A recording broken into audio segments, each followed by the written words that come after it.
Uganda is also a major refugee hosting nation, influencing regional stability by providing refuge and security to a large number of displaced persons. As partners, we want to work together to improve the situation of the Ugandan population. At the same time, we must be clear that our commitment to human rights and fundamental freedoms in the European Parliament is non-negotiable. We will not shy away from difficult conversation and will not contribute to the silencing of opposition. In the spirit of partnership, as illustrated by the Samoa Agreement, we wanted to have an opportunity to discuss these issues of concern with the government of Uganda. Unfortunately, the ambassador couldn't be here today with us, but we will sure make a new appointment so that we can also have an exchange of view with the ambassador. It is important to note that accountability is one of the central principles of democracy and it applies to the EU treaties.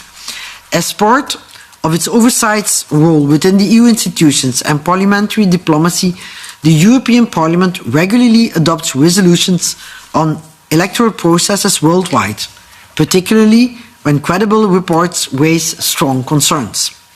Resolutions are an essential means by which the European Parliament expresses its view on political processes, EU politics and global developments. The Parliament also uses resolutions to scrutinize other EU institutions, including the European Council, as part of its democratic oversight role within the European Union. In the resolution on Uganda, which is adopted on the 12th February, which was supported by an overwhelming majority of members, 514 votes in favour, 3 against and 56 abstentions, we note serious concerns regarding the conduct and aftermath of the Ugandan general elections held on the 15th of January 2026, which has unfortunately failed to meet fundamental democratic standards. That opposition leaders and members such as Robert Kyagulanyi, it's easier to pronounce Bobi, and human rights defenders such as Sarah Birete were particularly targeted in a very alarming manner, with arbitrary arrests, prolonged detention and even disappearances.